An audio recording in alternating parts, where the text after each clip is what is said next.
Tomará asistencia. Diputada Costa. Presente. Diputado Allende. Diputada Angerosa.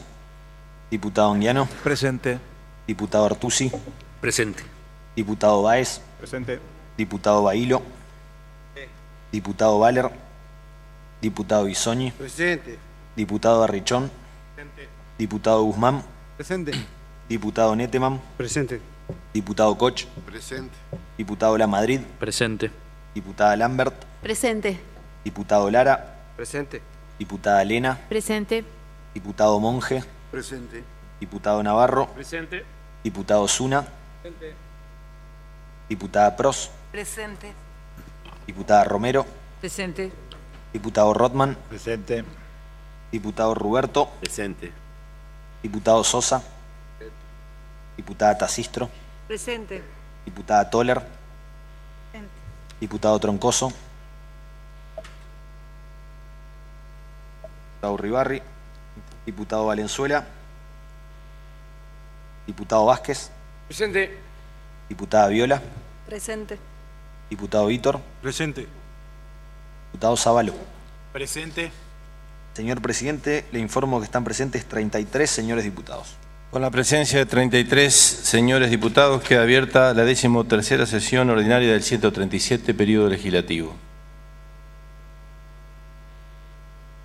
Invito al señor diputado Ricardo Troncoso a izar la bandera de Entre Ríos y al señor diputado Silvio Valenzuela a izar la bandera nacional.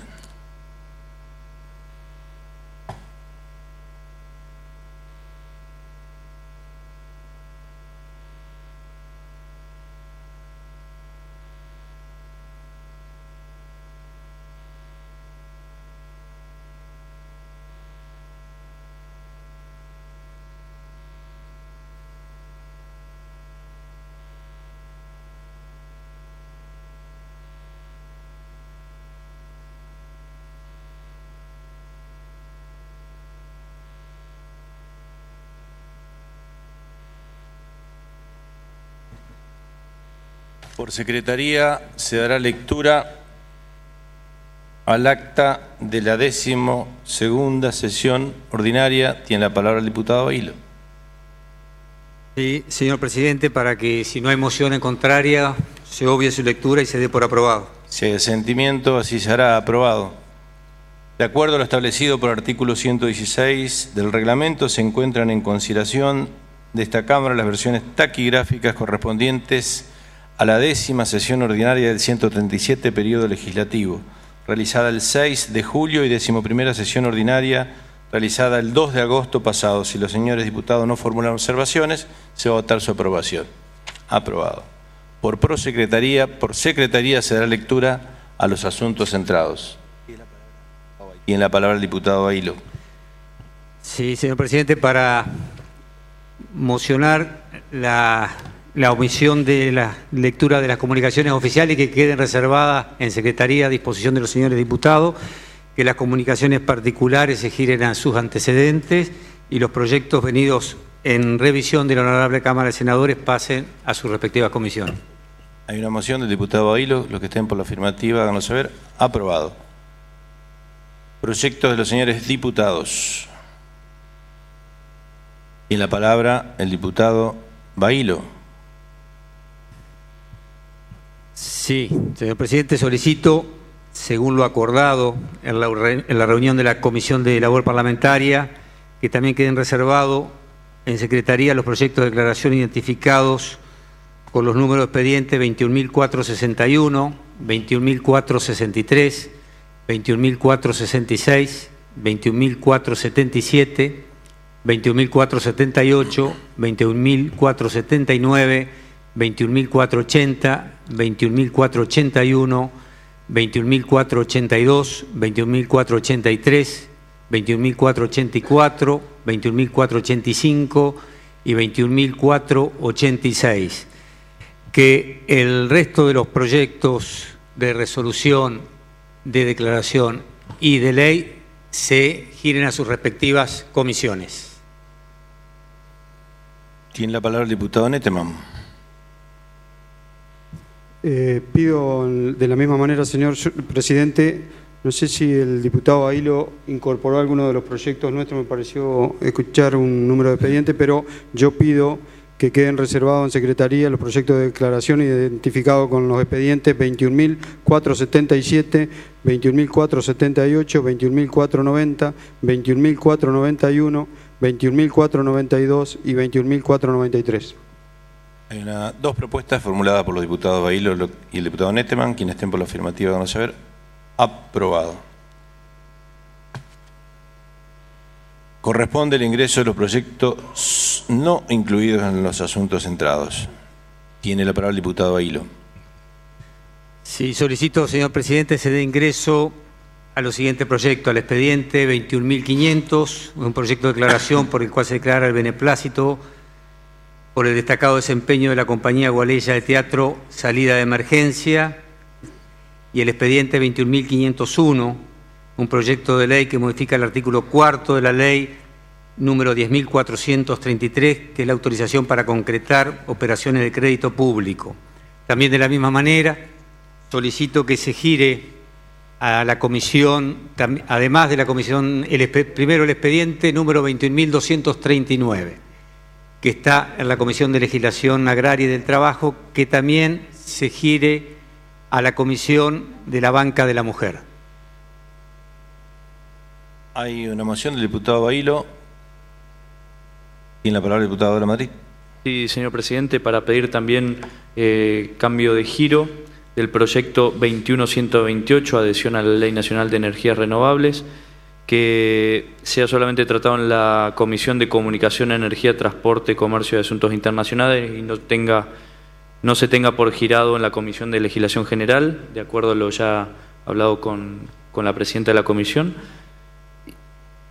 Y el proyecto 21.248, el diputado Artusi, se cambia el giro, de acuerdo a lo conversado con la presidenta de la Comisión de Tierras, Obras Públicas, Recursos Naturales y Ambiente, también pase a la Comisión de Comunicación, y que se incorporen en el temario de la comisión de mañana. Perfecto, hay dos mociones, los que estén por la afirmativa háganlo saber. Aprobado. Tiene la palabra el diputado Sosa. De giro del expediente 21.423, que pase a la Comisión de Comunicación, Energía, Transporte, Comercio y Asuntos Internacionales, que ya está en legislación y Hacienda, es para que sea tratado también en esa comisión. Hay una moción, quienes estén por la afirmativa háganlo saber. Aprobado. Corresponde el turno de los homenajes.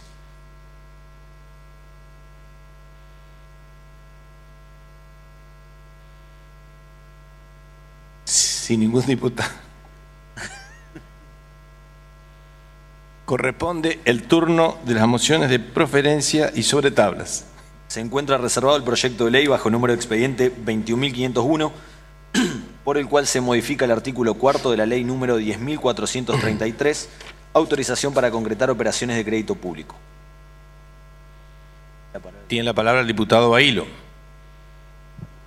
Sí, señor presidente, este es un proyecto de ley pedido por el Ejecutivo para modificar una ley que fue aprobada por unanimidad en este recinto, que es la 10.433, que autoriza el endeudamiento público de la provincia y el empréstito a los municipios, una ley que fue consensuada y trabajada por los distintos bloques. Hubo una omisión en esa ley en el cual no se facultaba al Poder Ejecutivo de la provincia a aceptar la prórroga de jurisdicción dentro o fuera de la República y el sometimiento a la ley extranjera para acordar los compromisos de endeudamiento público. Esto fue planteado con cierta premura por el Poder Ejecutivo, hemos consensuado con los distintos bloques, el proyecto es presentado con firmantes de distintos bloques y bueno, hemos acordado en la labor parlamentaria su tratamiento sobre tabla. Bueno, recuerdo que estamos... Sí, con el perdón de la palabra. Perfecto. Perfecto. Se va a votar la moción formulada por el diputado Bailo, se requieren 2/3. Aprobado. Se encuentran reservados los proyectos de declaración bajo los números de expediente 21.461, 21.463, 21.466, 21.473, 21.474, 21.477, 21.478, 21.479, 21.480, 21.481, 21.482, 21.483, 21.484, 21.485, 20.486, 20.490, 20.491, 20.492, 20.493 y 21.500. Tiene la palabra el diputado Bailo. Señor presidente, tal como se acordó en la reunión de labor parlamentaria, solicito se vote en conjunto su tratamiento sobre tablas y oportunamente su consideración se haga de igual manera. Se va a votar la moción, se requieren 2/3, quien estén por la afirmativa, aprobado. Corresponde considerar los proyectos para los que se aprobó el tratamiento sobre tablas. En la palabra diputada Romero. ¿Ah? Sí, sí. Corresponde la consideración del proyecto bajo número de expediente 21.501, por el cual se modifica el artículo 4º de la ley número 10.433. De manera equivocada, lo fundamenté brevemente en el momento que no correspondía y no pretendo volver a hacerlo, así que desde nuestro bloque solicitamos, por los conceptos que dije anteriormente, a esta honorable Cámara acompañe con su voto. Si ningún diputado va a hacer uso de la palabra, se va a votar en general y en particular. Los que estén por la afirmativa háganlo saber. Aprobado. Dejo constancia de que se superó los 18 votos requeridos por el artículo 25, el ejercicio 25 del artículo 122. Corresponde considerar a continuación los proyectos de declaración bajo los siguientes números de expediente: 21.461, 21.463, 21.466, 21.473, 21.474, 20.477, 20.478, 20.479, 20.480, 20.481, 20.482, 20.483, 20.484, 21.485, 21.486, 21.490, 21.491, 21.492, 21.493 y 21.500. Y en la palabra el diputado Bailo. Sí, para solicitar el acompañamiento de esta honorable Cámara a estos proyectos. Se van a votar los proyectos mencionados, los que estén por la afirmativa. Aprobado, quedan sancionados, serán las comunicaciones correspondientes. Corresponde considerar los proyectos para los que se aprobó tratamiento preferencial para la presente sesión. Se aprobó en la sesión pasada el tratamiento preferencial con dictamen de comisión para el proyecto de ley bajo número de expediente 21.404, por el cual se modifica el Código Fiscal, la ley impositiva número 9.622 y sus modificatorias, como así también la ley de evaluaciones número 8.672. Tiene la palabra el diputado Bailo. Sí, para solicitar, señor presidente, se traslada el tratamiento preferencial con dictamen de comisión para la próxima sesión. Hay una moción, se requiere simple mayoría, quienes estén por la afirmativa, aprobado. También se aprobó en la sesión pasada el tratamiento preferencial con dictamen de comisión para el proyecto de ley bajo número de expediente 21.460, por el cual se modifica el Código Fiscal y la ley impositiva número 9.622 y sus modificatorias en lo referido al impuesto de ingresos brutos en la comercialización de vehículos. Tiene la palabra diputado Bailo. De igual manera que el expediente anterior, solicitar su tratamiento preferencial en la próxima sesión con dictamen de comisión. Se requiere simple mayoría, los que estén por la afirmativa, aprobado. Corresponde considerar las órdenes del día. Tiene la palabra el diputado Bailo. La diputada Romero. Presidente, si bien no es estrictamente el momento, pero quiero solicitar el tratamiento preferencial con dictamen de comisión del expediente 21.247, que es del Poder Ejecutivo, que autoriza la transferencia en forma definitiva y gratuita a la aceitera Villaguay, sociedad anónima, del predio que ocupa. ¿La próxima sesión? La sesión. Hay una moción de la diputada Romero. Quienes estén por la afirmativa, háganlo saber. Aprobado.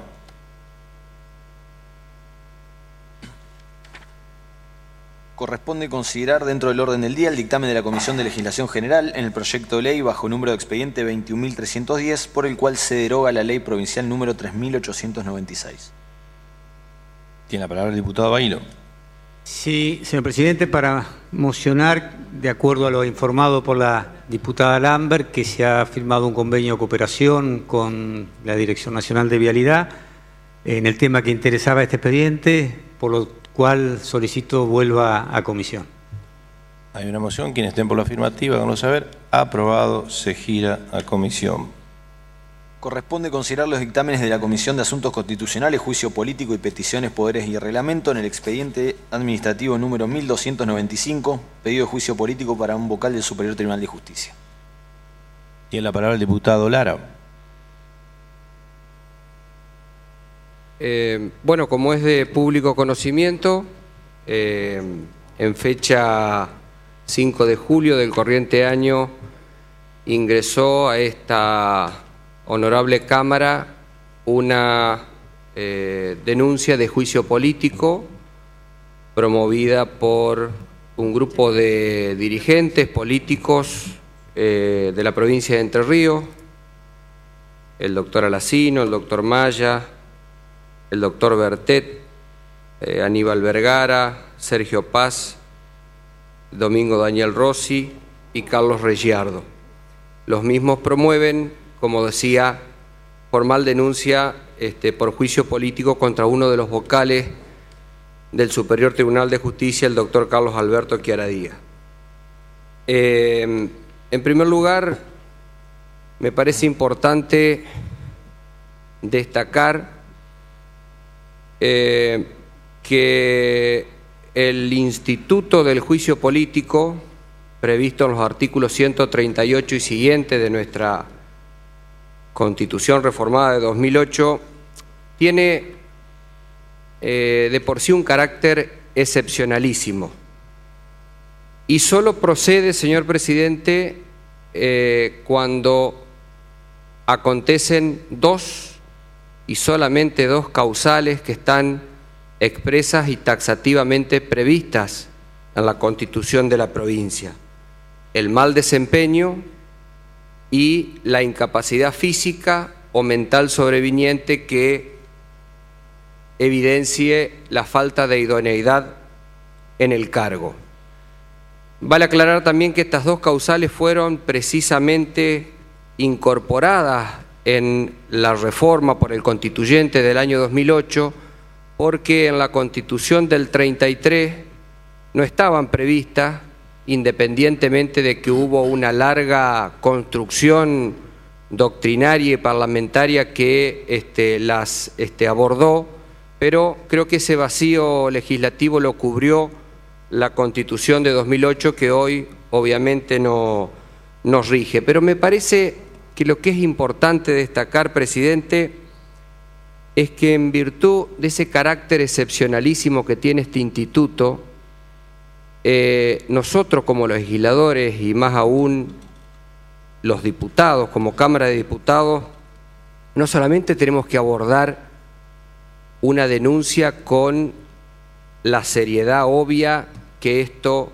merece, sino que tenemos que abordarla con la rigurosidad y el estricto apego a las normas que regulan este instituto tan valioso, que no es otra cosa que el control interorgánico de poderes, porque como poder legislativo tenemos el control político para evaluar la responsabilidad política de funcionarios o magistrados expresamente determinados en la Constitución y que se persigue nada más y nada menos que la revocación de un mandato en el caso del gobernador o vicegobernador o de un ministro y la destitución de un magistrado, como en el caso que hoy nos ocupa a través de esta denuncia. Yo adelanto lo que, si se quiere, ha tomado conocimiento público, que nuestro bloque, presidente, en función del dictamen que hoy como miembro informante y como presidente de la Comisión de Asuntos Políticos, de Juicio Político y Asuntos Constitucionales me toca fundamentar y defender, vamos a plantear el rechazo de la demanda que hacía referencia y que hoy nos motiva esta discusión. A mí me gustaría aclarar algo que lo hablamos en la Comisión de Juicio Político y que creo que no es un tema menor. Y es lo siguiente: el artículo 140 de la Constitución establece una cosa, me parece muy importante en orden a la denuncia que nos toca analizar, y que es, establece que la acusación debe determinar con precisión, dice la Constitución, los hechos que sirvan de fundamento a la causal que se invoque. ¿Y sabe qué, señor presidente? Quiero comenzar diciendo que este requisito para nada está cumplido en el texto y en el relato de esta denuncia de juicio político. Primero, por lo confusa, por lo imprecisa y hasta, permítame decir, la vulgaridad que tiene alguno de los pasajes de la misma, donde hay apreciaciones, cuestionamientos subjetivos, diría yo, que analizan la vida privada o la vida íntima, en este caso del magistrado denunciado, y que trascienden la función pública y no tienen ninguna relación con la misma. Si bien a lo largo del pasaje, ya me voy a referir, hacen referencia a cuestiones que también fueron de público conocimiento, como hace unos años, una cuestión que tuvo que ver con una falla administrativa que fue la autoasignación de viáticos, que parecería formar parte del contenido de la denuncia del juicio político, de las causales, de los hechos, que ya me voy a referir. Pero yo quiero hacer una aclaración que me parece importante también, y que tiene que ver, presidente, con lo siguiente: con el procedimiento o la forma o las formas que le estamos dando hoy y que le hemos venido dando a partir del día 5 de julio del corriente año que ingresó la denuncia de juicio político a este instituto en nuestra Cámara. ¿Y sabe por qué? Porque se dijeron muchas cosas. Y está bien que así sea. Se debatió en comisión, allí se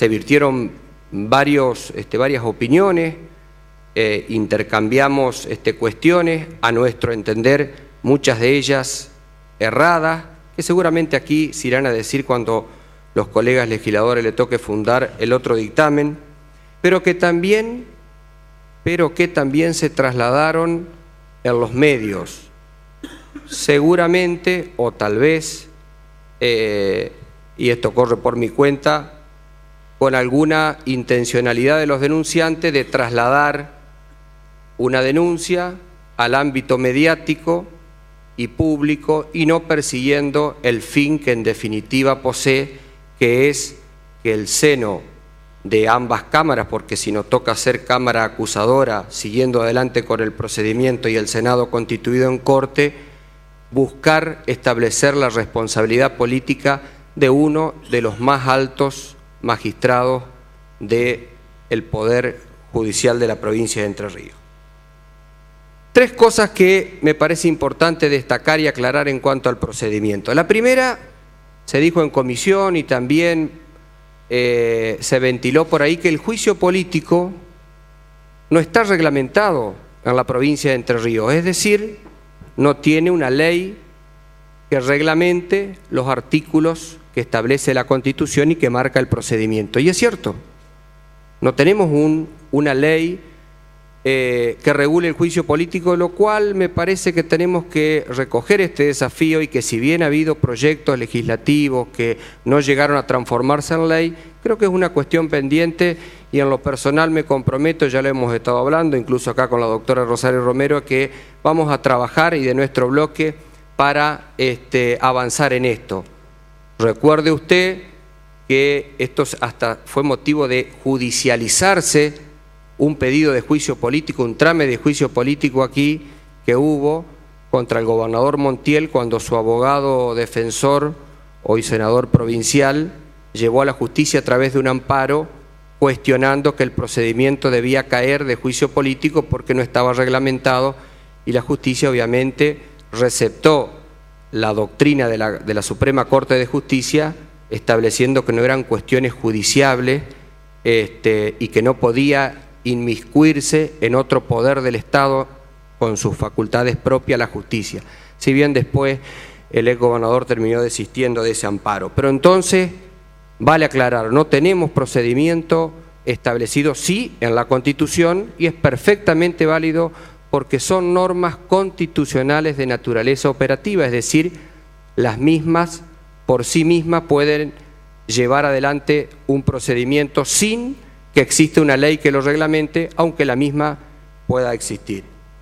La segunda cuestión, y que me parece que todavía es más importante porque también se debatió en la comisión y los denunciantes también lo supieron trasladar a los medios, y más aún, como es de su conocimiento, a usted le tocó contestar una acción de amparo que hoy ha sido notificada a esta honorable Cámara rechazando el mismo. Uno de los denunciantes planteó un recurso de amparo invocando que el procedimiento que estábamos llevando adelante debía declararse inconstitucional porque uno de los artículos del reglamento era inconstitucional, y es el artículo 42 de nuestro reglamento. La Constitución, nuestra Constitución de 2008, al igual que la Constitución del año 33, establece claramente en su texto que debe existir,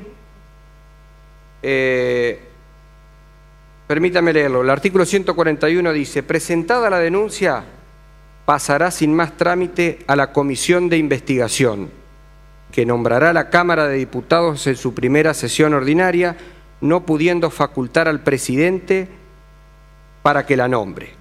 Después sigue, y no me quiero adelantar.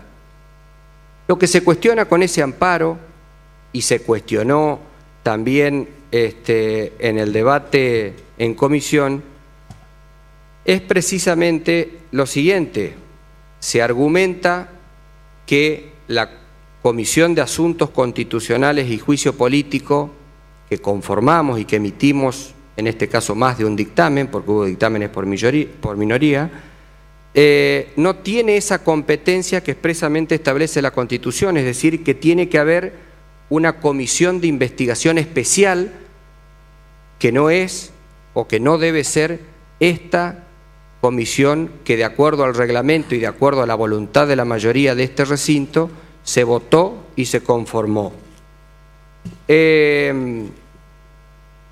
Esto obviamente es hacer una interpretación un poco forzada y hasta diría caprichosa de la Constitución.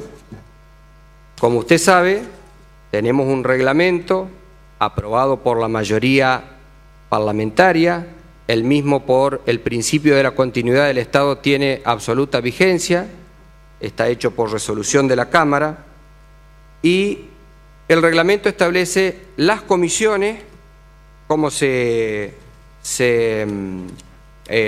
cuáles son todas las comisiones que la Cámara posee, y le da a la, como decía, a la comisión que integramos y que me toca presidir, expresamente la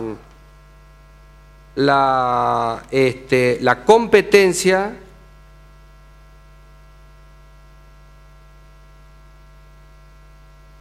afirmando lo siguiente el reglamento: le corresponde a la comisión dictaminar, bueno, en todo este proyecto que tenga carácter constitucional, sobre tratados, negocios interprovinciales, etcétera, y en calidad de comisión de investigación conforme a las facultades que le acuerdan los artículos 142, 41, 42, 43 de la Constitución Provincial. Es decir, se ha cumplido con el reglamento, usted en su condición de presidente no ha designado a los miembros, sino que los miembros, conforme lo que dice el reglamento, han sido designados atendiendo a la representación política que tiene esta Cámara en labor parlamentaria y ha sido votado, como dice el reglamento, en la respectiva sesión, y es la que tiene competencia para recibir la denuncia de juicio político, como lo dice la Constitución. Pero también se cuestionó otra forma, y que se planteó en el amparo, y que es, presidente, lo siguiente: los amparistas o los denunciantes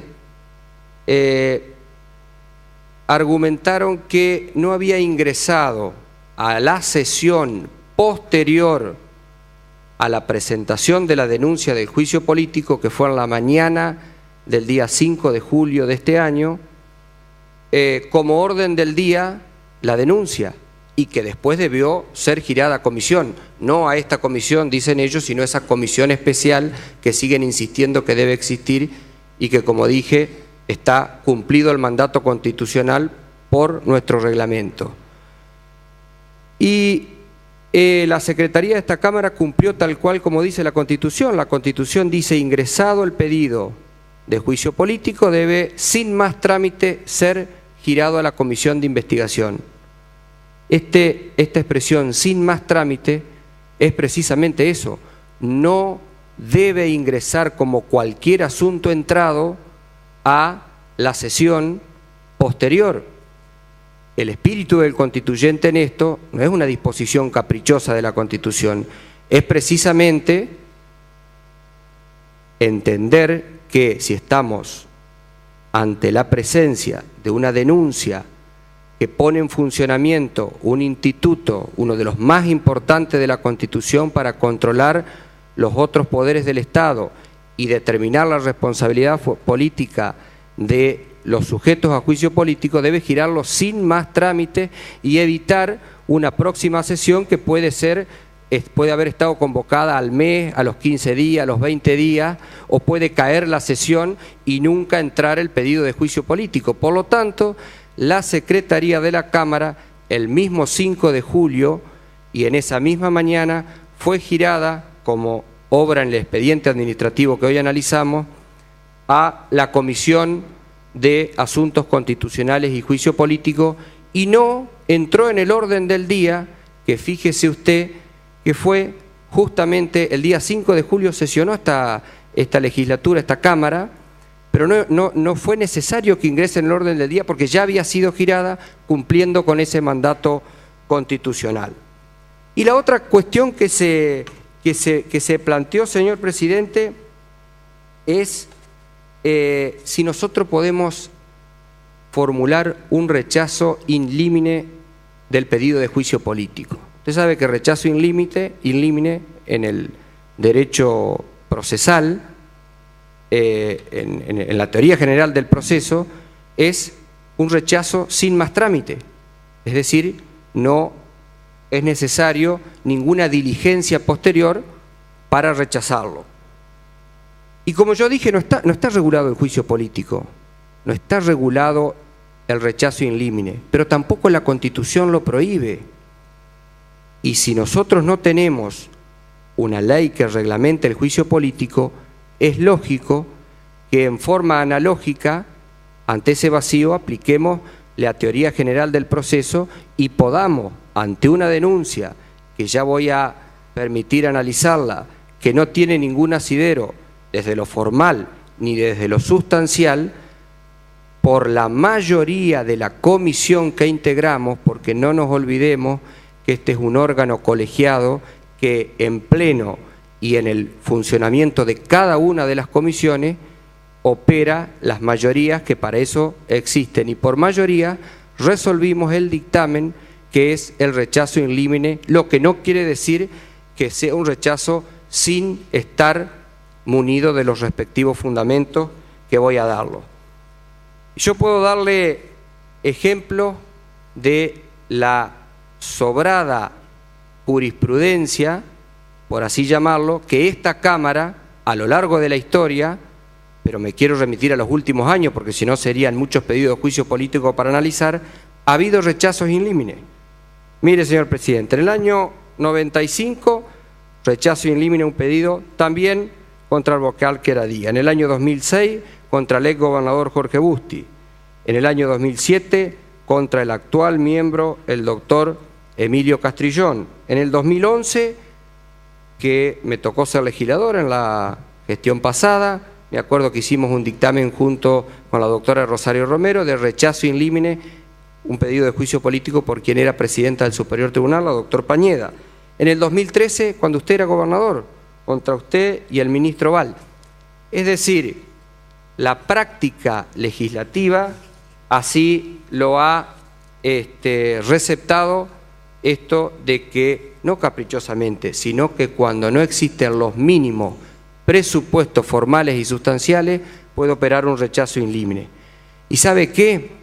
Lo que más se discutió que nosotros como comisión investigadora o comisión de juicio político teníamos que obligatoriamente abrir a investigación, porque dice que estamos forzando el texto de la Constitución. No forzamos para nada el texto de la Constitución. La Constitución faculta a la comisión, no obliga a investigar. Es decir, hay una gran diferencia entre obligación y facultad. Si fuese una obligación, por supuesto, pero así debería estar expreso en la Constitución y la Constitución solamente faculta. Yo quiero hacer un esfuerzo en desagregar el contenido de la denuncia ahora para fundamentar el rechazo al que hacía referencia. ¿Y sabe qué? Hay que hacer un esfuerzo, porque si uno la lee, yo puedo asegurarle que la hemos leído más de una vez y, como dije, es confusa, por ahí hasta contradictoria, pero yo marco esta cuestión. Hay 3 hechos que plantean los denunciantes que parecerían ser, si uno la lee y la relee, los que forman parte de la acusación para plantear el mal desempeño, independientemente de que hay un sinnúmero de consideraciones subjetivas que hacía referencia hoy, que tienen que ver con que el vocal denunciado pertenecía a la familia judicial, que su carrera estuvo asignada con adhesión a distintos gobiernos, con que ha desarrollado ponencias, discursos, conferencias de dudoso valor, que en su momento fue actor en representación de uno de sus hijos en un beneficio de litigar sin gasto, incluso hasta hacen consideraciones de su composición patrimonial, de sus ingresos mensuales, pero que no tienen nada que ver con apuntar a alguna cuestión que tenga que ver con un hecho delictivo o un enriquecimiento ilícito, sino que apuntan todas estas cuestiones patrimoniales atendiendo a demostrar la falta del cumplimiento filial o moral del juez sobre el hecho que ya me voy a referir. Es decir, todas estas cuestiones, apartémoslas de la consideración, señor presidente, pues son todas calificativos de los denunciantes que no forman parte de la acusación. De la acusación forman parte 3 circunstancias. La primera, que entiendo y entendimos es el objeto principal, es lisa y llanamente la promoción de una demanda judicial contra el vocal en la Ciudad Autónoma de Buenos Aires que da origen, según los denunciantes, a un juicio caratulado del Valle McDouglas, Liliana Mercedes y otro contra Queradía Carlos Alberto sobre alimentos. Primer hecho. Segundo hecho que podemos extraer de la denuncia, lo que hice referencia de la autoasignación de viáticos del magistrado. Y tercer hecho, me detengo un segundo para también descartarlo de plano en el análisis, que me parece que por ahí hasta se entra en la vulgaridad del texto, como dije al comienzo, y está desprovisto de toda seriedad, cuando hablan de supuestas relaciones extramatrimoniales del magistrado a lo largo de su vida, cuando hablan de vida personal disipada por la debilidad del sexo débil. Yo creo, señor presidente, que no merece mayor análisis inmiscuirnos en la vida privada en este caso, un magistrado sujeto a juicio político por imperio del artículo 19 de la Constitución, que todos sabemos lo que dice en orden al principio de reserva. Pero vamos a la cuestión que tiene que ver con la denuncia de los viáticos o de la autoasignación de viáticos. Bueno, sí, efectivamente hubo un hecho que fue de notorio conocimiento porque se ventiló incluso en los medios hace más de 2 años y medio atrás, donde el vocal Chiaradía, en la feria del año 2014, y estando como presidente del tribunal conformado en feria, se autoasigna viáticos, y eso sale de una investigación administrativa que hace el propio Poder Judicial, que intervienen la Comisión de Personal, y efectivamente la Comisión de Personal encuentra que el vocal no cumple con la acordada del año 2009 que dice que no puede como presidente a cargo asignarse viáticos, sino que puede determinar los viáticos del resto de los vocales y a él debe hacérselo el vicepresidente constituido en este caso en feria. Interviene la Procuración General de la provincia y antes de que haya un dictamen, el propio vocal voluntariamente devuelve este importe de 4.681 pesos de viático. ¿Cuál es la conclusión? Hubo un procedimiento administrativo, no alcanzó a haber una sanción administrativa porque voluntariamente, como los propios denunciantes lo dicen, el vocal cumple y el propio Procurador General de la provincia a cargo del Ministerio Público Fiscal también hace un dictamen en el mismo sentido que esta comisión de personal y no encuentra ningún mérito para considerar a esta conducta que tenga que ver alguna responsabilidad penal eventualmente. No se materializa ninguna investigación al respecto. De modo tal que si intervinieron en el seno del Poder Judicial estas autoridades, si estuvo controlado, como sabemos, por la Contaduría General del Poder Judicial, por la Tesorería General del Poder Judicial, por el control posterior que hace el Tribunal de Cuentas de la provincia y por el propio Procurador General de la provincia, y no se determinó ninguna responsabilidad ni administrativa ni penal, lo cual hubiese significado, sí, materia de sólida para promover una denuncia de juicio político si hay iniciado una demanda penal en este sentido y con más razón si hay un proceso penal avanzado, nosotros mal podemos entrar a indagar una responsabilidad política de un magistrado si no tenemos estos elementos en este aspecto. Y el tercer punto, que me parece que es la cuestión principal en que anclan los denunciantes el pedido de juicio político, es la denuncia por alimento, o la demanda por alimento, mejor dicho, que se le promueve en Capital Federal o en la Ciudad Autónoma de Buenos Aires. Lo que tenemos que analizar es si una demanda por alimentos contra un magistrado puede tener suficiente entidad para que amerite que se ventile un juicio político, que se abra investigación y que eventualmente se decida por la sanción política de destitución. Bueno, mire, yo leía un trabajo de la doctrina, un trabajo académico que es bastante reciente, que lo desarrolló como ponencia el presidente de la Sala Primero de la Cámara en lo contencioso administrativo de acá de Paraná, el doctor González Elías, que tituló Exigencias éticas en la vida privada de un juez, que le significó el reconocimiento de sus pares y del mundo académico en materia jurídica.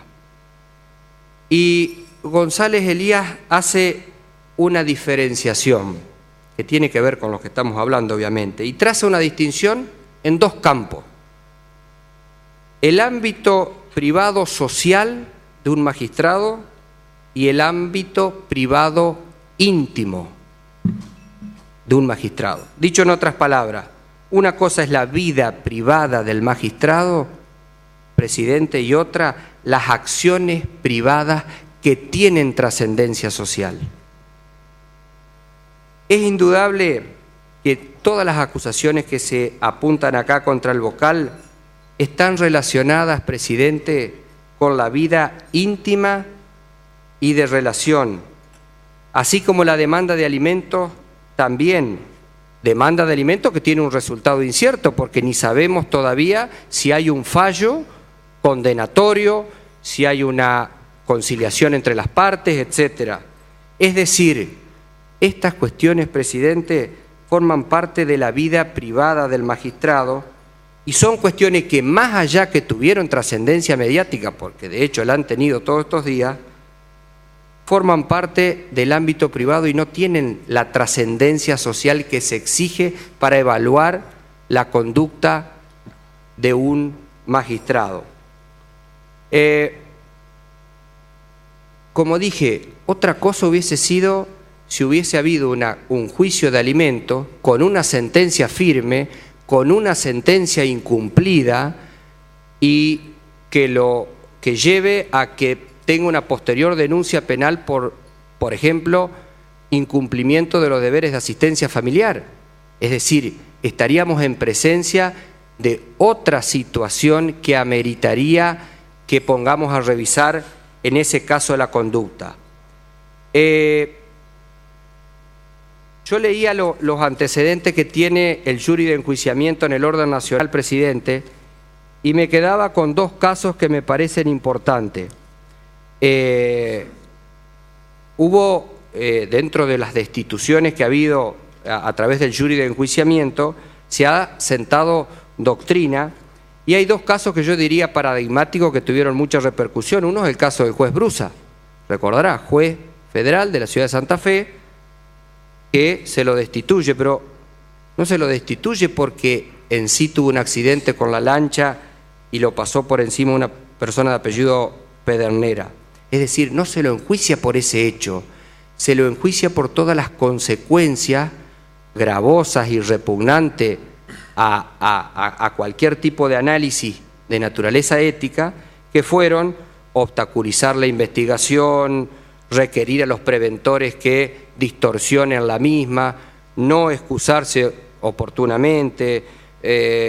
Bueno, la lancha no estaba ni siquiera registrada y la termina registrando a nombre de un hijo. En fin, hasta provoca el apartamiento de un juez subrogante que era la doctora Tesio. Es decir, un caso, pero advirtamos las diferencias que hay. Y también leía el caso del juez Rodolfo Chazú del Tribunal Oral Federal de Jujuy, un juez que no se lo enjuicia porque tuvo un accidente y chocó una persona y genera una investigación penal. Se le reprocha, sí, haber circulado en estado de ebriedad, negarse a un control de alcoholemia, dejar en abandono de persona a la persona que colisionó. Es decir, con esto quiero mostrar la entidad de una acción destituyente de un juez a través de un juicio político de la denuncia que hoy nos ocupa. El hecho de llevar un magistrado, presidente, a la justicia con una demanda no es per se una cuestión que merezca reparo, porque imagínese, cualquier juez puede tener un infortunio, incluso puede cometer cualquier tipo de error y ser pasible o de un juicio de alimentos como el que hoy nos ocupa, o pelearse con el vecino y tener un juicio por la medianera, o un accidente de tránsito. Lo que sí puede merecer reproche y puede tener entidad suficiente para analizar su responsabilidad política es cuando, como dije, tenga la debida trascendencia social, y esta cuestión no la tiene. Nosotros tenemos la absoluta predisposición como comisión, y en mi caso por presidir la misma, para analizar cualquier pedido de juicio político. como lo analizamos en este y lo estamos fundando. Lo que sí no estamos dispuestos es a dar curso, a abrir un proceso investigatorio, que imagínese lo que sería comenzar a citar declaraciones testimoniales a las personas que ahí se mencionan, pasaríamos, creo, que a ser poco serios como comisión. Es decir, no estamos dispuestos a abrir el marco investigativo a denuncias que carecen de cualquier tipo de asidero en lo formal y lo sustancial. Por lo tanto, señor presidente, me parece que avanzar en ese sentido hubiese sido nada más y nada menos que atentar contra uno de los principios pilares rectores que establece la Constitución y que es el principio de inocencia. Dentro del principio del debido proceso hubiésemos estado prejuzgando a un magistrado y distorsionando un proceso como este de carácter excepcionalísimo, como dije. Por lo tanto, solicito en el Pleno, en esta sesión, el voto favorable al dictamen que hemos emitido en mayoría en la Comisión de Asuntos Constitucionales y Juicio Político, propiciando el rechazo in limine de la denuncia de juicio político mencionada. Muchas gracias, señor presidente. Sin ningún... Tiene la palabra el diputado Monge. Sí, gracias, señor presidente. Señores diputados, se ha sostenido, se ha dicho y dicho bien de que el Instituto del Juicio Político es uno de las instituciones sustanciales del sistema republicano en el que vivimos y del sistema de controles que prevé nuestra Carta Magna, sea en el ámbito nacional o en el ámbito de los Estados miembros. Los controles, estos controles que, siguiendo una tipología de Karl Lowenstein, no es el control vertical que en muchos casos ejercen los ciudadanos respecto de los, es decir, de los detentadores del poder, sino que este es un control horizontal, interorgánico, el juicio político que nos ocupa en esta sesión. Y es también, sin lugar a dudas, un ejercicio indirecto de la soberanía popular, señor presidente, dado que los que integramos la Cámara de Diputados en una función de análisis y acusación, y el Senado constituido en corte a los fines destitutorios o no, trasuntan de manera indirecta, pero la voluntad popular en cada caso concreto como el que nos ocupa. Pero también es cierto, y debemos decirlo, que esta cuestión del juicio político de alguna manera tiene más vida en la literatura jurídica que en la realidad de los hechos, ¿no? Había un jurista, Matienzo, José Nicolás Matienzo, fue procurador general de la Corte, después también fue ministro del Interior de la presidencia de Alvear. Y decía que esto es un resorte más de aparato que de eficacia, y citaba un viejo ejemplo que había dado alguien sobre lo que de alguna manera es el juicio político. Lo asimilaba a una gran pieza de artillería, ¿no?, que estuviera siempre guardada en el arsenal y no se pudiera utilizar por la dificultad de ponerla en movimiento. Yo creo de alguna manera que también esta vez no se va a sacar esa gran pieza de artillería y va a quedar en el arsenal. Pero bueno, de alguna manera, si recordamos al gran sueco, ¿no?, Ingmar Bergman, cuando decía, pase lo que pase, tú tienes que decir tu misa. Es importante para ti y para tu feligresía. Así que desde este bloque Cambiemos, señor presidente, queremos decir nuestra pequeña oración en esa misa, que en algún sentido la voy a abordar, y en otro después va a concluir la diputada Viola, ¿no? Y en Entre Ríos, señor presidente, desde que esta institución tiene la forma actual, el juicio político se desarrolla o se prevé con la integración de las dos cámaras, ¿no? Los diputados y senadores en sus funciones distintas. Esto nace con la Constitución de 1883, la Constitución progresista de Racedo, que no solo le quitó la capital, la trajo de nuevo a Paraná, sino que esa Constitución también previó importantes instituciones que aún hoy perduran. Y claro, antes no podía ser porque no teníamos sistema bicameral. El sistema bicameral se inicia en Entre Ríos con esa Constitución, se crea la figura del vicegobernador y la Cámara de Senadores.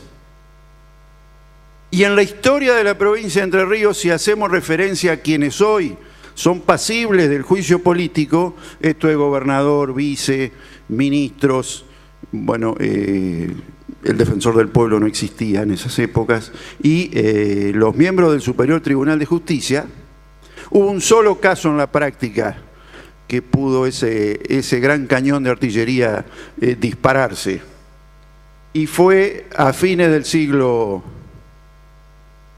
XIX, en una situación donde un propio vicegobernador, al poco tiempo de haber asumido, empezó a denunciar el nepotismo que existía en la Entre Ríos del fin de los años de 1800, ¿no? 1890 y pico. Había triunfado la fórmula Maciá-Gijena, y se acusaba a Maciá y a Leónidas Echagüe y a Carbó, que eran todos parientes, de manejar los tres poderes en escasas familias acá paranaenses o entrerrianas, de manejar los poderes. Y uno de esos fue Gijena, que pagó las consecuencias de ser el único destituido. Después, no por casualidad, quien reemplazó a Maciá fue Leónidas Echagüe, y quien reemplazó a Leónidas Echagüe fue Enrique Carbó. O sea que algo debe haber tenido de razón el pobre Gijena, que fue destituido en 1896. Pero volviendo a nuestros tiempos, la Constitución del 2008 incorpora las causales, que no estaban en la del 33. En esto hubo una larga discusión. Se iban a votar en el seno de la Convención 3 dictámenes, y bueno, primó el criterio de la mayoría de aquel entonces de alguna manera adherir al dictamen que habíamos impulsado desde el bloque de la Unión Cívica Radical y el otro bloque, la Coalición Cívica y el Partido Socialista, en el sentido de eliminar o no incorporar las causales de delito, ¿no? Sí se incorporaba, y lo entendíamos así, en la causal omnicomprensiva del mal desempeño se podían incorporar todas estos hechos que pudieran rozar o no o ser sospechados de delito. Y también creo que sí fue importante no incorporar, porque nos evitó que la Cámara de Diputados en primer lugar y el Senado después tendríamos que realizar no solamente un juicio político, sino también innecesariamente entrar a realizar consideraciones de neto corte o de naturaleza claramente jurisdiccional, y para establecer si la conducta o no imputada al funcionario se adecua a una descripción de una figura delictiva. Porque todos sabemos que la legislatura carece de los requisitos de un tribunal judicial, ¿no? Por muchas cosas, pero fundamentalmente porque no está obligada a conocer el derecho como sí lo están los jueces, ¿no? Bueno, aquí se ha dicho, y en parte se ha dicho con razón, históricamente la justicia, la Corte Suprema de Justicia de la Nación siempre fue esquiva a revisar las decisiones de los distintos procesos políticos de destitución de funcionarios que se llevaron a cabo básicamente en las provincias. El primer fallo así que abre un poco una jurisprudencia fue el fallo Castellanos, donde un gobernador radical en el año 22, Joaquín Castellanos, en Salta, fue destituido. Bueno, apela a la Corte y la Corte afirmó la irrevisabilidad judicial del juicio político, ¿no? En 1986 después empieza a cambiar esto. Cuando el caso Grafiña Latino se destituyen unos altos miembros del Poder Judicial de San Juan, y aquí la Corte sí abre ya una jurisprudencia donde empieza a revisar siempre que tenga la sospecha de haberse violado alguna de las garantías del artículo 18 de la Constitución Nacional. Y en suma, a través de todos estos juicios que hay, citaron algunos, se podrían citar otros más, pero para no alongar esta exposición, lo dejamos ahí. Pero se podría decir que la justiciabilidad en estos temas, a partir de los fallos de la Corte, podemos hablar de que hay materias regladas en el juicio político y materias discrecionales. Y las materias regladas son aquellas que sí pueden dar lugar a una revisión por el Poder Judicial. ¿Y cuáles son estas? Bueno, la competencia, las formas, los requisitos fijados por la Constitución para el juicio político, las normas de procedimiento, la defensa en juicio y las demás garantías constitucionales. Pero no son justiciables la decisión sobre el mérito de la causal y de enjuiciamiento, ¿no? Y si corresponde o no destituir al funcionario. Esto es de discrecionalidad de los cuerpos, en este caso las cámaras legislativas. Estamos asimilando esto de alguna manera a lo que sería el voto de censura para un primer ministro en cualquier país que tenga el régimen parlamentarista, o el voto de censura que no se ha dado nunca en nuestro país a partir de la figura del jefe de gabinete de ministros, que está previsto. Pero bueno, tomo hilo del debido proceso, señor presidente, que hay que respetar siempre. Esto sí es revisable por los jueces. Y el estándar del debido proceso en el caso del juicio político no solo alcanza al acusado, ¿no? Es una cuestión que excede el beneficio que se concede a quien deba defenderse, lo trasciende, porque está en juego el orden público, ¿no? Es decir, no está fijada exclusivamente esta garantía del debido proceso en favor del acusado, sino, repito, del orden público que pregona y sostiene la Constitución. Esto, con un ejemplo, podría explicarse, ¿no?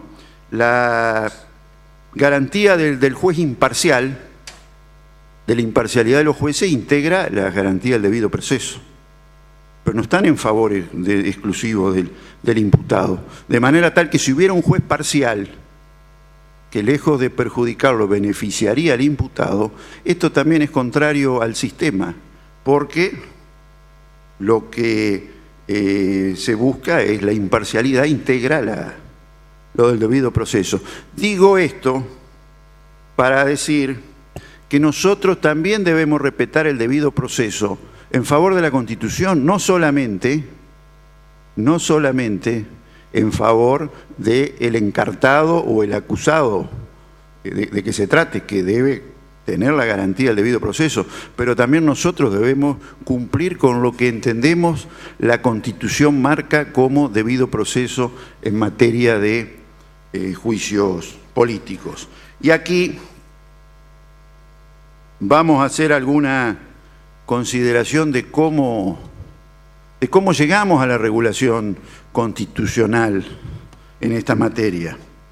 La Constitución del 2008,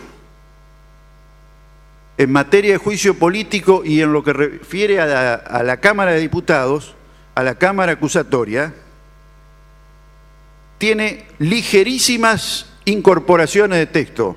Prácticamente no modificó nada, incorporó dentro de los sujetos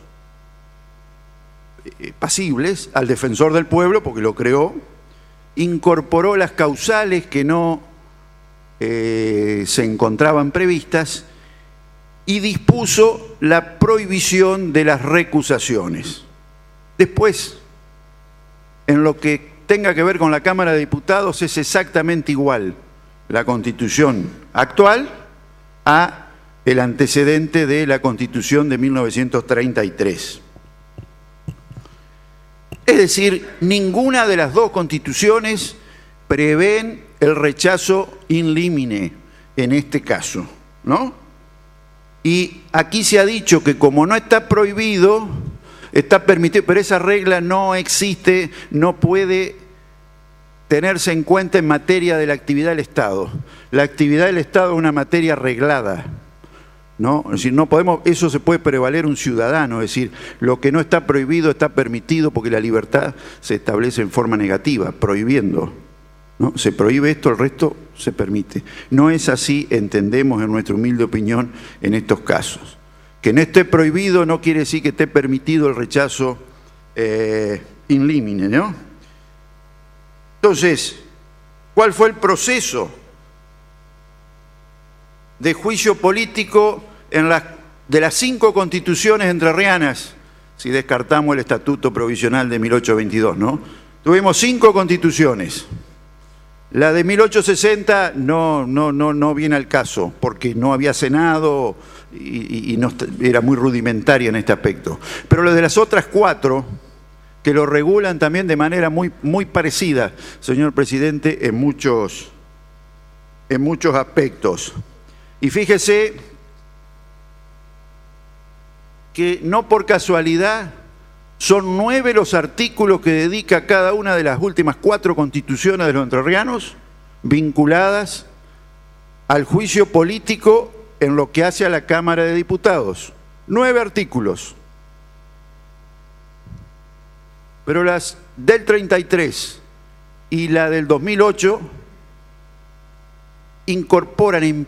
principian el capítulo del juicio político haciendo referencia a quiénes son los funcionarios sujetos al juicio político. Y las otras 2 constituciones, la de 1883 y la de 1903, no tienen esta disposición, no tienen este artículo, pero sí tienen la misma cantidad de artículos referidos al juicio político, que son 9. ¿Por qué, señor presidente? Porque ambas tenían un artículo que era exactamente igual y que se refería al rechazo in limine, que debía hacerlo el Pleno. Si me permite, es cortito, voy a leer. Decía el artículo 199 de la Constitución de 1883, al igual que el 261 de la 1903. Presentada la denuncia sin más trámite, la Cámara decidirá por votación nominal y a simple mayoría de votos si los cargos que aquella contiene importan faltas o delitos que den lugar al juicio político. Y acá viene a lo que voy, ¿no? Si la decisión es en sentido negativo, la acusación quedará de hecho desestimada. Ahí tenemos el rechazo in limine. Siendo en sentido afirmativo, la acusación pasará a la comisión de que habla el artículo siguiente en las 2 constituciones, y aquí sí dijo muy bien el diputado Lara, y para despejar dudas, la comisión en aquellas constituciones decía se elegirá en la primera sesión anualmente y se integrará por 3 personas la comisión de investigación. La del 33 cambió eso, quiere decir que va a tono lo que decía el diputado Lara. La comisión de investigación no debe quedar lugar a duda, es la comisión de asuntos constitucionales y juicio político, ¿no? Hasta ahí estamos de acuerdo. Pero Entonces vamos a preguntarnos, ¿por qué la Constitución del 33, que es la que rige en esta materia, no derogó, en realidad no incorporó, dejó de lado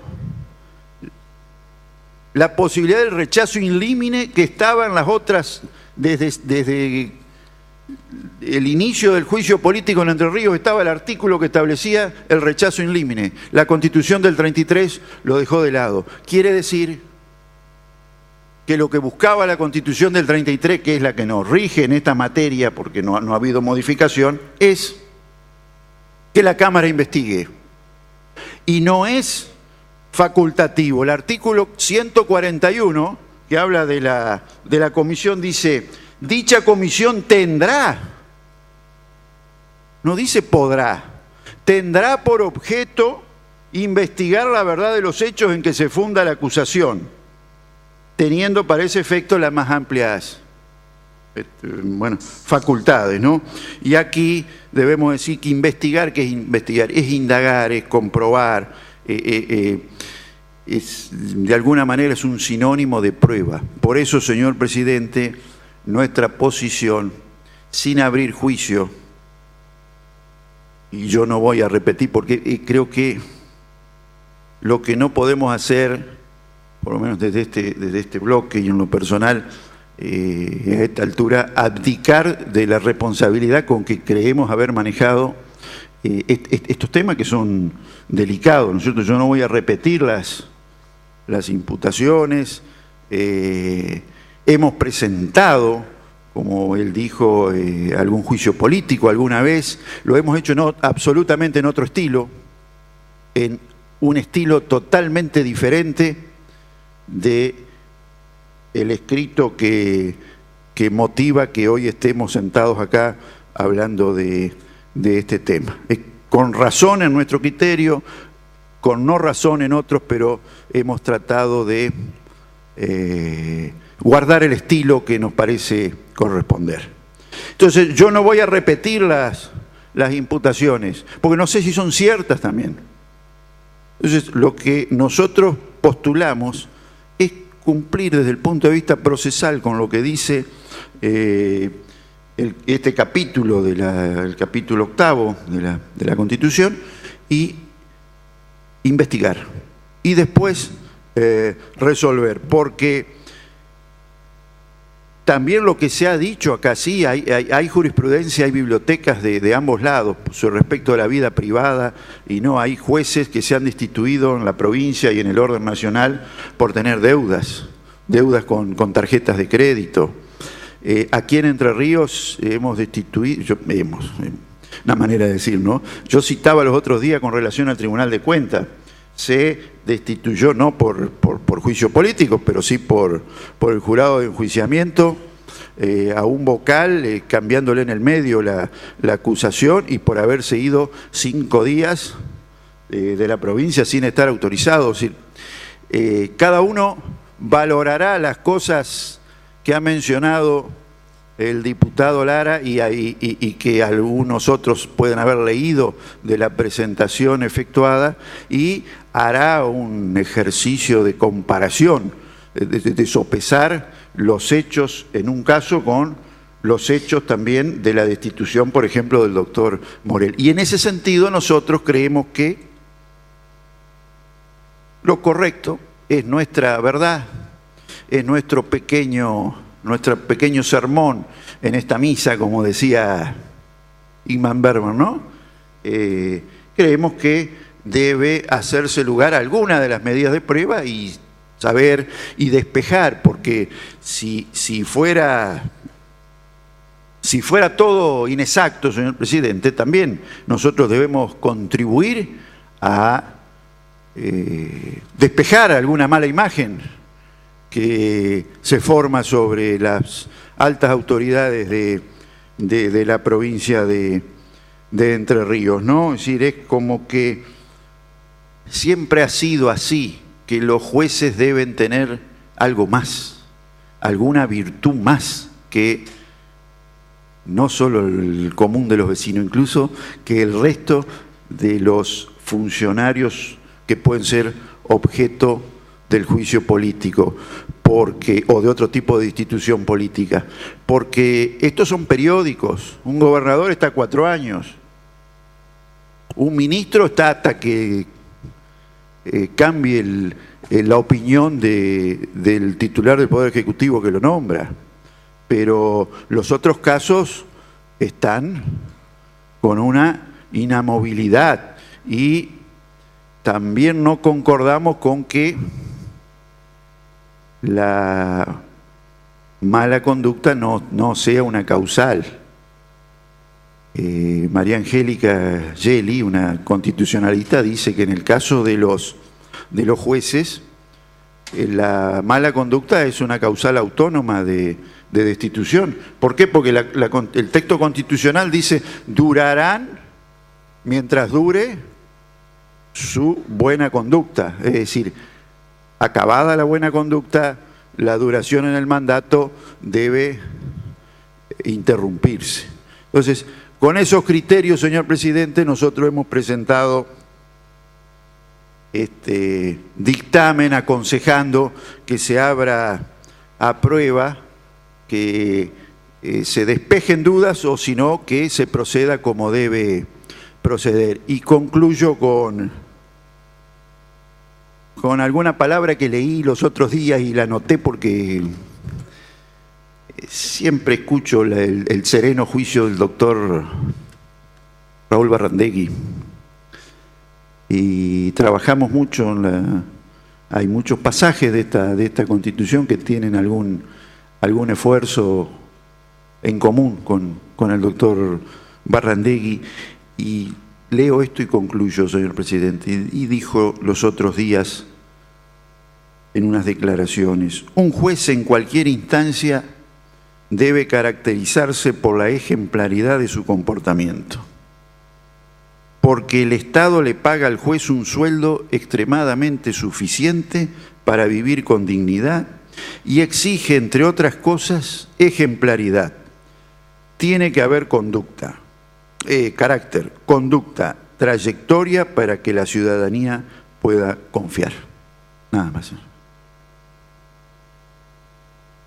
Tiene la palabra el diputado Zavalo.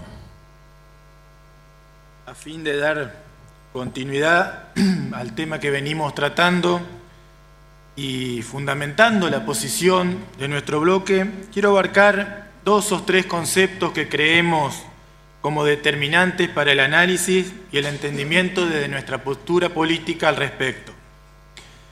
En principio y a modo introductivo, quiero comenzar subrayando un concepto manifestado por un senador norteamericano, Charles Sumner, en ocasión de un juicio político en 1868 al entonces presidente Andrew Johnson, que definía o que decía del juicio político, dando la naturaleza del mismo como un procedimiento político con propósito político que está fundado en culpas políticas cuyas consideraciones incumben a un cuerpo político subordinado a un juzgamiento político tan solo. Consustanciado con ello, nosotros entendemos que el propósito del juicio político no es el castigo del funcionario, sino por el contrario, es la protección de los intereses públicos contra el peligro de abuso de poder de quien los ostenta, como así también el descuido del deber o conducta incompatible con el cargo. Ahora bien, en base a esto, es importante aclarar que el juicio político no es un juicio penal, confusión bastante habitual, y cualquiera de los funcionarios enjuiciables por este mecanismo de remoción que cometan un delito penal se encuentran alcanzados por la justicia ordinaria como cualquier otro ciudadano. Al respecto, el constitucionalista Sánchez Viamonte expresa: el juicio político no es de naturaleza penal, tiene como finalidad remover del cargo a una persona incompetente o inhábil. Todos estamos de acuerdo, y bien se ha mencionado aquí, que con la reforma de la Constitución Provincial del año 2008 se zanjó una deuda que tenía la Constitución de la provincia del año 1933 respecto al juicio político.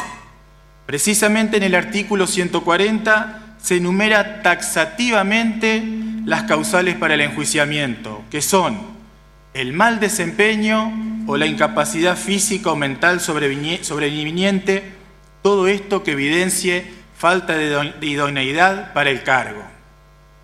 Entonces, con respecto a las causales propiamente dichas, nosotros entendemos que la causal de mal desempeño a la que se refiere la Carta Magna está apuntada al mal desempeño de sus funciones en el cargo que ejerce el acusado, lo cual coincide, vale aclarar, con lo que el entonces constituyente, allá por el año 2008, por ejemplo, doctor Augusto José María Lacino, decía al momento de la redacción del articulado de la Constitución, y entendía que el mal desempeño se refería al mal desempeño en el cargo. Tal reza la versión taquigráfica de su exposición, que textualmente cito: creo que este era el momento de establecer con precisión de qué se trataba el juicio político para evitar malos entendidos. En ese sentido, afirmaba Lacino, sugeríamos que el mal desempeño quedara para el mal desempeño en sus funciones. Asimismo, quiero recalcar que en el marco de la Convención Constituyente, sobre la causal de mal desempeño, por ejemplo, el también constituyente Santiago Ricciardo lo definió de manera simple y concreta, afirmando que como se trata de un juicio sobre un funcionario al que se le achaca un desempeño incorrecto, llamémosle mal desempeño, un desempeño no acorde con las funciones que debe presentar. Por lo expuesto anteriormente, señor presidente, sobre la actual denuncia presentada contra el doctor Carlos Chiara Díaz, debemos manifestar que la misma no hace referencia a un mal desempeño de sus funciones o en sus funciones, sino que entendemos que hay una redacción de hechos que son conjeturales, inexactos muchos, improbables otros, difamatorios, pero por sobre todas las cosas que demuestran una ausencia total de apego y respeto de las reglas jurídicas que rigen el caso. La denuncia refiere a que el denunciado ha incurrido en una conducta cuasi delictual. En nuestro derecho, la conducta cuasi delictual no existe. O hay delito o no hay delito. Teniendo en cuenta esto, se torna imposible que basemos nuestro actuar solo por suposiciones, por habladurías o por versiones, como así tampoco podemos hacer lugar a estructuras jurídicas que no se adecuen a las causas que estamos tratando. Lo que a nosotros nos interesa saber con certeza, hacia nuestro entender, el objeto de la denuncia se encuadra en las causales que taxativamente prescribe la Constitución provincial, cosa que hasta para el más lego, creo, no se acerca ni remotamente. Coincido con lo que dice un miembro del Superior Tribunal de Justicia en su libro donde comenta la reforma de la Constitución de Entre Ríos, el doctor Salduna, en cuanto a que la doctrina más acertada para considerar que la Constitución le ha otorgado, en este caso, al juicio político, al poder legislativo, es una suerte de poder discrecional, lo que no significa poder arbitrario para juzgar y evaluar la conducta del funcionario. En razón de lo dicho y basándonos en la denuncia presentada contra el doctor Chiara Díaz, debemos concluir que de la misma no se demuestra que sobre el denunciado pese una sentencia firme, como bien decía también el doctor Lara, ni mucho menos indicios de que su actuar como funcionario judicial se pueda ver afectado. Si existiere falta alguna, según se especifica en el escrito presentado por los denunciantes, debería, si cabría, ser justificado en el ámbito privado del vocal y no en este recinto. Por lo expresado, presidente, nuestro bloque entiende que la denuncia presentada y que fuera examinada debe ser desestimada, que no significa esto quizás un rechazo ilímine, ya que la misma fue atentamente analizada por la comisión y de ese análisis surgen más de un dictamen como son los que estamos defendiendo en esta sesión. Gracias, señor presidente. Tiene la palabra la diputada Viola. Buenas noches, señor presidente. Bueno, si el derecho se expresa en reglas que permiten o facilitan la convivencia, la Constitución, en tanto documento jurídico de máxima jerarquía, está destinada a expresar el mínimo común denominador en el que todos coinciden o al menos que todos están dispuestos a aceptar. Ese mínimo común denominador no debe ser el producto de un acuerdo circunstancial, fugaz, sino la resultante de ponderar el acervo histórico y las necesidades del presente como condición de razonable perdurabilidad en el tiempo. Esas palabras son las que utilizó el doctor Rosati en el prólogo a la reforma de la Constitución editada en 2008, cuyo autor, en la Constitución comentada, cuyo autor es el doctor Salduna, hoy ministro de la Corte Suprema, como ya es de público conocimiento. Me pareció importante empezar con esto, la defensa de la postura de nuestro bloque, que ya fue adelantada por el diputado Monge, atendiendo a que ese mínimo común en que se han puesto todas las partes de la sociedad representada en su momento en los convencionales constituyentes de la reforma, han establecido institutos, han establecido nuevos institutos y han mantenido otros. El juicio político es uno de ellos. Y si bien no está reglamentado, ya ha sido usado por los casos que ya se han referido los diputados propinantes, a modo de ejemplos, y que no por el suceso de haber sido rechazado in limines en otros casos ciertas denuncias de juicio político, no significa que hayan estado bien rechazados. Bien lo explicaba el diputado propinante, el diputado Monge, que el rechazo in limine no está previsto, y en el 141, recuerdo esto para empezar esta defensa, es que nuestra comisión, la de juicio político, la que integro, tenemos como objeto el investigar, ¿sí? No es facultativo. Eso es importante retomarlo a la hora de empezar el análisis de esto que viene hoy a este recinto. Tenemos la figura del juicio político, las tres partes intervinientes, los denunciantes, el denunciado y nosotros, la comisión. Creo, a mi criterio, de que hay un error de análisis de entrada, porque, como decía el diputado Lara, hay muchas cosas que dijimos ya en comisión y hoy la vamos a usar como defensa de nuestra postura, de nuestra posición. Hay un error en ponerse en el zapato del denunciado, hay un error en hacer el análisis en los zapatos de los denunciantes. El error está porque nosotros tenemos que estar en la ubicación que nos eligió la sociedad, que es ser acusadores. Y esa es nuestra función, aunque sea poco feliz. Y al acusar es ponerse en el lugar de la sociedad, en defensa de los intereses públicos.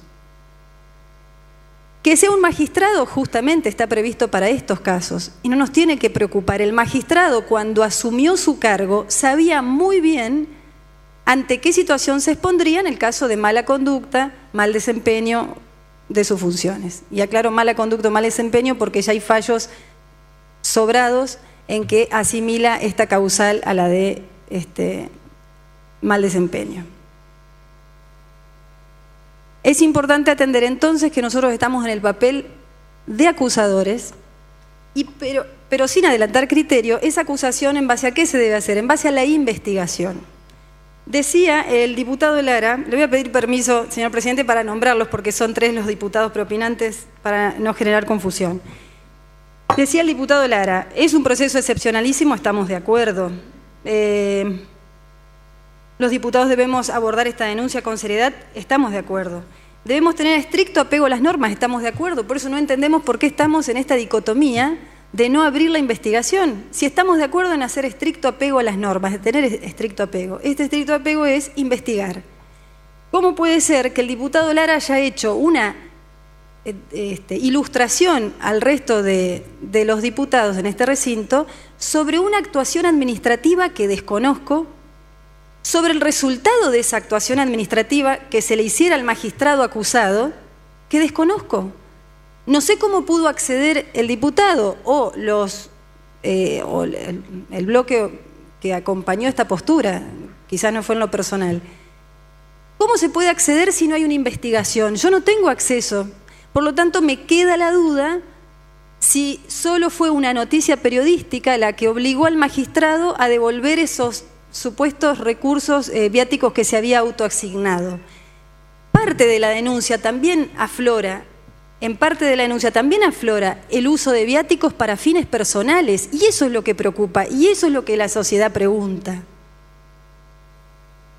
Claramente hay diferencias entre acciones privadas y acciones que traen consecuencias públicas. Viajar a Buenos Aires es una acción netamente privada, pero si ese viaje está hecho con recursos que le son propios por una actividad académica o por una actividad propia de la magistratura, para lo cual se le asignan viáticos, estamos de acuerdo. Pero lo que en la denuncia se deja ver es que hay un magistrado que pudo usar dinero que están destinados a un fin con fines personales.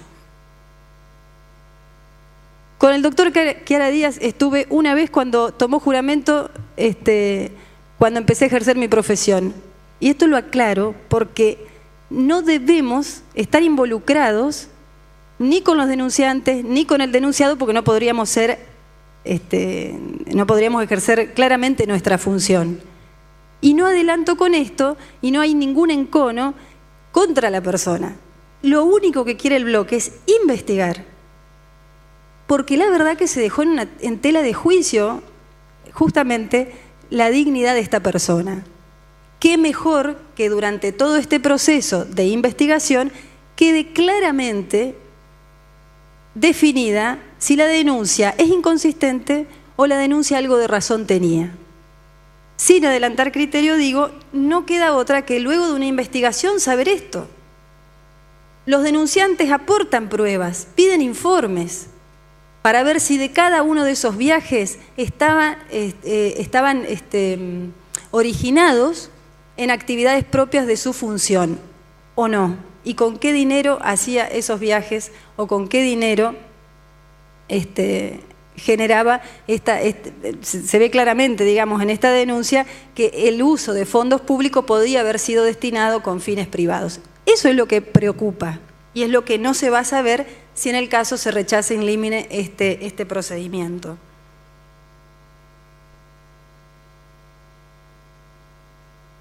También vale la aclaración, por la noticia que recibimos en el día de hoy, tampoco tenemos acceso a la causa. La acción de amparo fue rechazada, la que presentó uno de los denunciantes, fue rechazada por no tener legitimación pasiva el denunciante. Eso lo aclara, al menos en el medio periodístico que lo pude leer. Tampoco tenemos conocimiento de ello más que por un medio periodístico.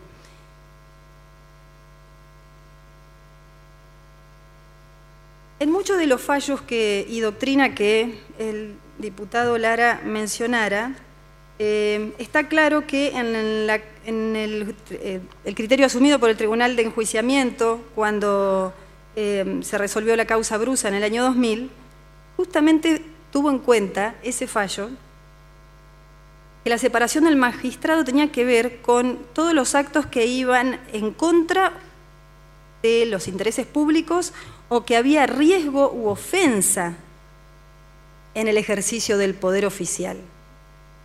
Eso fue lo que se mantuvo en ese fallo.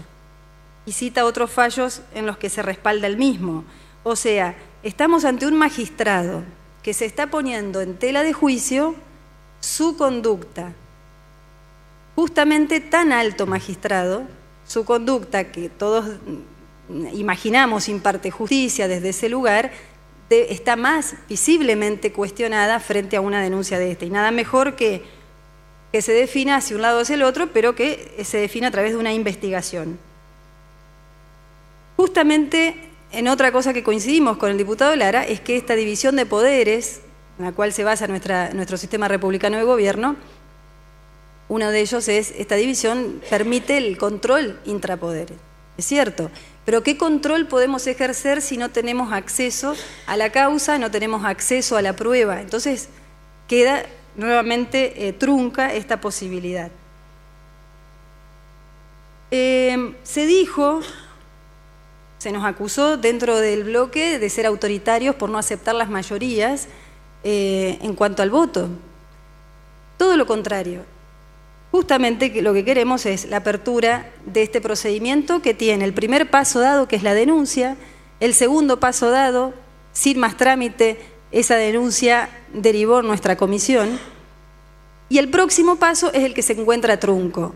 Sin poder investigar, hoy tenemos cerradas las puertas de quedar así esta votación. Reitero, hay dos hechos en la denuncia que quedan sin resolver en el caso de que no investiguemos.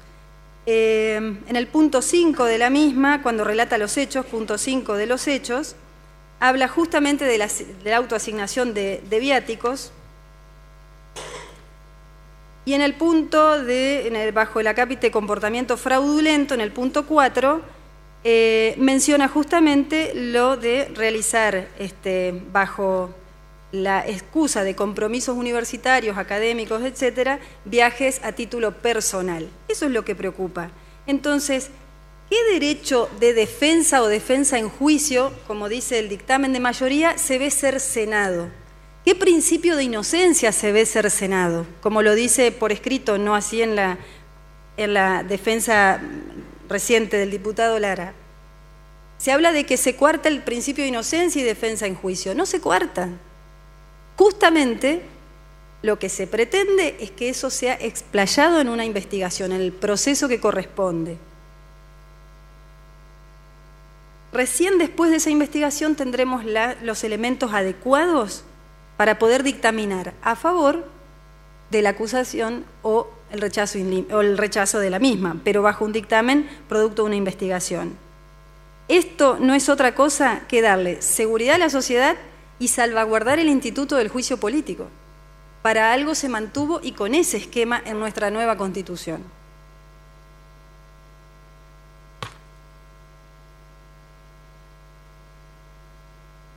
Es importante atender también a otros criterios que tuvo, en otros aspectos que tuvo la Corte Suprema de Justicia de la Nación,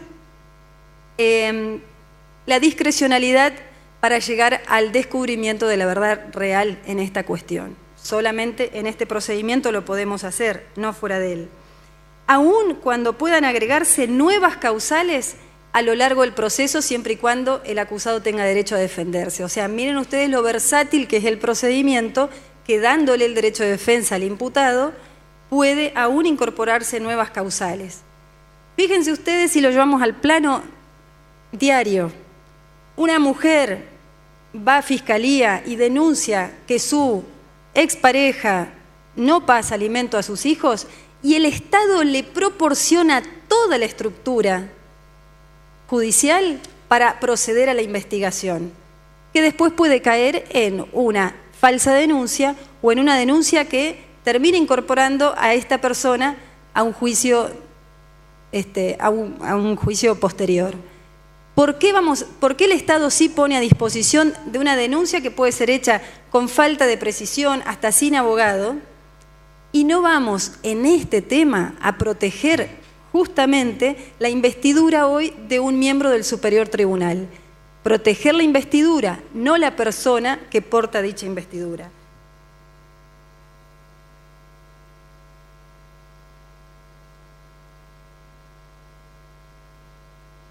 Justamente, bueno, estoy tratando de no repetir porque ya algunos de los diputados han opinado precisamente de lo que es este instituto y de lo claro que está desarrollado en el poco articulado que tiene nuestra Constitución. Tenemos la posibilidad de producir prueba en muy poco tiempo, tenemos la posibilidad de escuchar al acusado, tenemos todos los elementos para trabajar y llegar a una decisión final producto de esta investigación que menciono. Hacer lo contrario es justamente coartar este debido proceso que debe tener este instituto. Justamente hago hincapié en lo que en estos días una palabra que se ha usado muchísimo, el de resistir, ¿sí? el de hagamos resistencia. Yo creo que sobre lo que tenemos que hacer resistencia es en el fiel cumplimiento y funcionamiento de las instituciones que tenemos vigentes. Justamente eso basa la postura de nuestro bloque y es en lo que pretendemos se revierta en esta votación que a continuación se va a hacer. Gracias, señor presidente. Y en la palabra la diputada Romero. Señor presidente, breve, considero que el debate se ha anclado en aspectos procesales más que de fondo y creo que los argumentos han sido muy sólidos de todas las partes con las lógicas diferencias de mirada sobre el tema. Yo quiero rescatar de nuestra posición, de la posición de nuestro bloque, que el rechazo ilímine de una denuncia no es una creación por el caso Chiara Díaz, es una creación que en nuestro derecho tiene múltiples ejemplos. Se rechazan in limine denuncias penales, se rechazan in limine denuncias ante el jurado de enjuiciamiento, pese a que la Constitución, en el trámite que establece en los artículos 218 y siguientes para el jurado de enjuiciamiento, que es el procedimiento que se aplica para remover a los jueces y que no son del Superior Tribunal y magistrados en general, en ese procedimiento que está regulado por una ley, la 9283, está específicamente previsto en el artículo 20 el rechazo in limine de la denuncia. En este procedimiento de juicio político, la Constitución nada dice, pero tampoco nada dice en el procedimiento del jurado de enjuiciamiento. Se rechazan in limine demandas civiles cuando no satisfacen los requisitos mínimos, pero sobre todo quiero hablar de la posibilidad que tiene esta Cámara y que tiene que seguir teniendo, esté reglamentado mediante una ley el sistema de juicio político o no lo esté, de rechazar in limine las denuncias que no satisfagan los requisitos mínimos de coherencia, de razonabilidad, porque las denuncias deben bastarse a sí mismas. Si estamos hablando de una denuncia nada más y nada menos que contra los miembros de un poder del Estado, como es el Poder Judicial, la denuncia tiene que bastarse a sí misma en cuanto a su solidez, a la claridad y a las posibilidades de que tenga un curso de procedimiento como el que prevé la Constitución y como el que prevé el reglamento de la Cámara. La Cámara ya lo ha hecho, como bien dijo el diputado Lara, lo ha hecho en oportunidades anteriores, pero esta es una de las oportunidades que es similar a las oportunidades anteriores en que la Cámara rechazó in limine. ¿Y por qué digo esto? Porque en realidad la supuesta acusación no constituye lo que para nuestro derecho debe constituir una acusación. La acusación debe ser clara, concreta, estar fijado hasta en el tiempo las razones por las cuales se acusa a una persona, tiene que decirse en tal oportunidad realizó tal acto y ese acto constituye una causal de mal desempeño. Y nosotros analizando esta denuncia vemos que habla de que las mujeres somos el sexo débil, habla de que el vocal tendría una conducta cuestionable desde el punto de vista ético, moral, etcétera. Habla de un supuesto patrimonio y son todos dichos en forma vaga, incoherente, que no precisan una acusación y que no tienen la solidez para provocar que dentro de la Cámara se haga un procedimiento de correrle traslado al acusado, de producir prueba, y menos aún las pruebas vinculadas con la vida familiar de Chiara Díaz, de su esposa y de personas que pudieran haber estado vinculadas al mismo como se afirma livianamente. Yo entiendo entiendo la preocupación de los diputados de Cambiemos en el sentido de que ellos interpretan que habría que abrir procedimiento en todos los casos. No lo comparto. El derecho en sus más amplias facetas, en sus más amplias ramas, en todos los casos, por creación pretoriana de los tribunales o porque las leyes procesales lo establecen, lo contiene la jurisprudencia, siempre la posibilidad de rechazo in limine cuando hay una denuncia que no satisface, o cuando hay la promoción de un escrito judicial, no necesariamente una denuncia, que no satisface los requisitos mínimos que se entiende deben estar cumplimentados. En este caso nosotros entendemos, y con toda lealtad, respetando las posiciones que no lo entienden así, esos requisitos mínimos para provocar que la Cámara de Diputados, a través de la Comisión de Asuntos Constitucionales, motive una investigación, pida más datos, no se encuentran satisfechos. No hay una causal de juicio político claramente expresa en la denuncia y por eso la denuncia debe ser desechada. No porque querramos ni proteger la figura del vocal ni desprotegerla. Lo que queremos es que las denuncias que ingresan a la Comisión de Juicio Político satisfagan los requisitos mínimos que tiene que tener una acusación. Y la Constitución establece con toda claridad el término acusación. Y en esto, y por último digo, si bien el juicio político no participa en todo de las características de una acusación penal, sí participan las características de una acusación penal en la coherencia, la racionalidad, la claridad y la descripción concreta de los hechos que se atribuyen, que tiene todo proceso en el cual se acusa a alguien penalmente por una contravención o por una cuestión de juicio político o de jurado de enjuiciamiento. Entonces, la Constitución no hace una omisión de la posibilidad de rechazar in limine. Quien puede lo más puede lo menos. Quien puede investigar puede decir, esta denuncia no satisface los mínimos requisitos de seriedad, de razonabilidad, de coherencia y de respeto por los principios generales del derecho como para poner a andar el andamiaje de la Cámara de Diputados y constituir una comisión de investigación. Entonces, poner en marcha la comisión de investigación. Entonces, el análisis que el diputado Lara y nuestro bloque y otros bloques han realizado, en todos los casos ha sido un análisis serio, diferimos en las formas de la resolución final, pero insisto en que estamos actuando no contra la ley, sino al contrario, ejerciendo una facultad que la ley y los principios generales del derecho nos competen, nos otorgan. Tiene la palabra el diputado Bailo. Sí, señor presidente, luego de que todos los bloques han debidamente fundamentado su posición y reconociendo, como decía la diputada Romero, la seriedad y el profesionalismo con que cada uno de los diputados que opinaron lo hicieron, mociono concretamente que se cierre el debate y que se pase a votación. Hay una moción de cierre de debate. Quienes estén por la afirmativa van a saber. Aprobado.